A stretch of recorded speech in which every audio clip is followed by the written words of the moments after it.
Now, 7 weather with meteorologist Julie Good Durden. Wednesday afternoon, South Florida. The last day of February. We're ending it very similar way as we started it, warm and humid. And with our ocean breeze in place, that is ushering in some heat, humidity, some low-level clouds, and even some fast-moving showers. That's what the satellite looks like. Here's what it looks like live outside here over North Bay Village. We do have one isolated shower moving on shore here over our area. It's very breezy out there, so with our wind speeds moving in off the ocean, we're going to see that chance of some fast-moving showers throughout the day. Currently, here's what the radar looks like.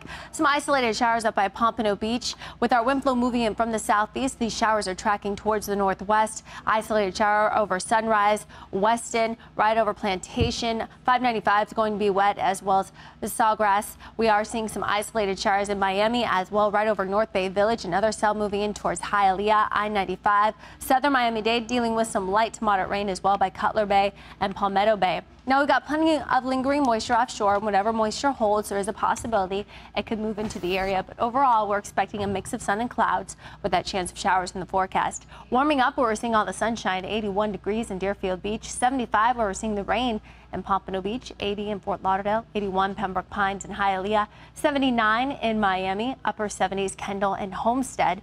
Down by the Keys, temperature right now 81 degrees in Marathon. For you in Key West, 81 as well, with an east-southeast wind anywhere between 13 and 14 miles per hour. Wind gusts were reported in Fort Lauderdale at 20 miles per hour, so a very breezy day. And with our winds moving in from the east-southeast, that's going to usher in that chance of a stray shower, keep us warm and keep us humid. Now, our weather pattern looks much better than what's going on throughout the middle portions of the U.S. as well as the Pacific Northwest. This is the massive storm we've been talking about.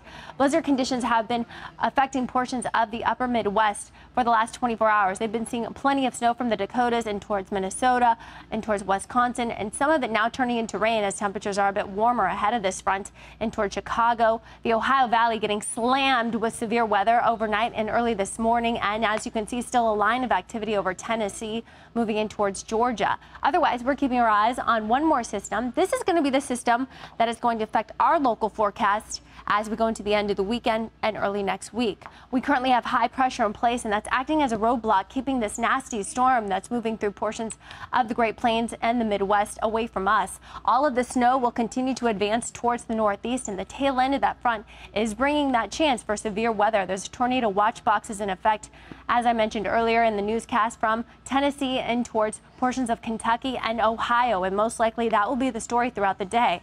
This is what we've noticed over the last 24 hours. There's over 176 storm reports. We've got 12 tornadoes reported. The National Weather Service has to go out and investigate all of these areas, but these are just the latest information coming in. Now you can see why. It is warm, very warm and humid ahead of the front. That wind moving in from the south of the Gulf of Mexico, fueling the storms that are developing over the Ohio Valley. We've got temperatures in the 60s and 70s ahead of the front, behind it the 20s and 30s. For us, high pressure will continue to bring us an onshore breeze where we could be flirting with record heat by the afternoon. Marine forecast calls for a threat of rip currents. The bay will be at a moderate chop. For you lower Keys, a caution due to the wind and seas. Nearshore waters at a moderate chop. Highs today in the mid-80s with a slight chance of an onshore breeze bringing us a shower. Lows in the upper 60s, lower 70s. Possibility of patchy fog tomorrow as we have plenty of low-level moisture in place. Overall, that frontal boundary I showed you in the Pacific Northwest will move in by Sunday, and we will see our temperatures back to average by early next week. Have a great Wednesday.